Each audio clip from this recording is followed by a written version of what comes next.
1984 by Isaiah Morris and Anthony Moncada.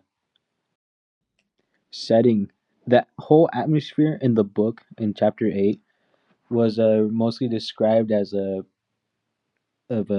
O'Brien's apartment, like a big apartment that was like mostly clean and very like spacious, and there was a lot of things that Winston or Julia weren't really familiar with because of they don't really have the luxuries of the anything that O'Brien has, and that just kind of shows the status that he has and kind of sets the tone for the setting. Sees that how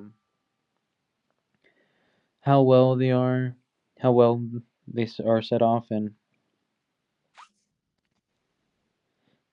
just shows like how serious this like rebellion is for them.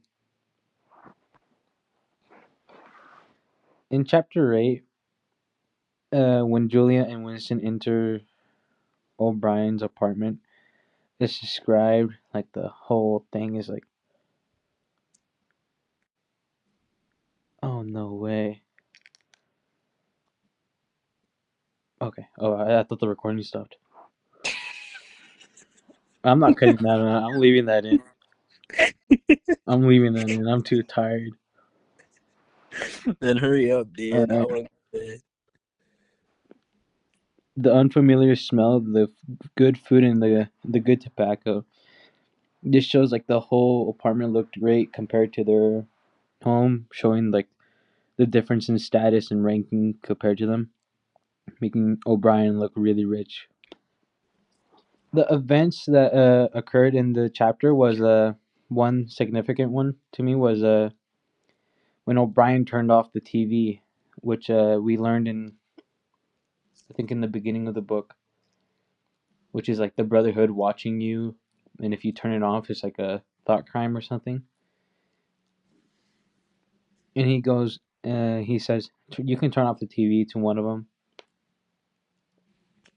and this will stuns them, and it shocks them as well because they don't really have the privilege.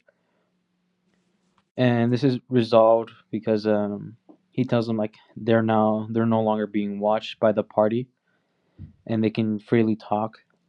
Another event that was significant to me was when Julia and Winston clarified that they are enemies of the party, and they disbelieve in the principles of the government, and they are thought criminals. This event is led by O'Brien's like confirmation of the Brotherhood, saying like you will receive the book and it will be delivered to you because you are a thought criminal and you're like one of them, and you want to overthrow the government and you want to be free and not be watched all the time. The characters of 1984 in this chapter were mostly I felt were Winston, and in this chapter Winston was really I felt he was described more as like both hopeful and a little bit uncomfortable. Julia is the same as Winston but more a little bit outspoken. As a little bit in the chapter she was a little bit more talkative and more like confronted with O'Brien. O'Brien, he's kind of mysterious and nice clothed and had a lot of power and liked to show it off a little bit and seemed to be a lot different than those two. They also said he was very well spoken. Oh yeah, he was also very well spoken, and I don't know. Powerful passage. The one that I thought really stuck was the middle one. He paused, realizing for the first time the vagueness of his own motives. This is like your most common human trait is like acting on your impulses and your emotions, and you don't actually know what you're doing. You're just throwing it out there and acting. And him realizing this is a big turning point, and it can be a turning point in your life too when you realize that you're acting off impulses and emotions. And then figurative language. Do I have to read all of these? Yeah. And you also needed photos. I can throw the photos in later. It's late. I'm tired. When O'Brien said you can turn it off, that's an example of a metaphor. The metaphor is when O'Brien turns off the telescreen for the private meeting. It isn't just a technological shift so that the party can't see them. I wrote this weird. Somebody wrote this weird. It will be delivered to you by a different courier. Each has only a few contact. This is symbolism, structure of the Brotherhood. The method of communication within the Brotherhood symbolizes its secretive nature and the isolation of each book. And Okay, only hold on, wait.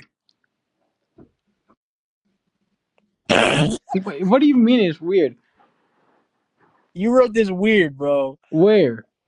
It isn't just a technological shift so that party can't see them. Well, my bad. I want to sound smart. That's you're missing grammar in there.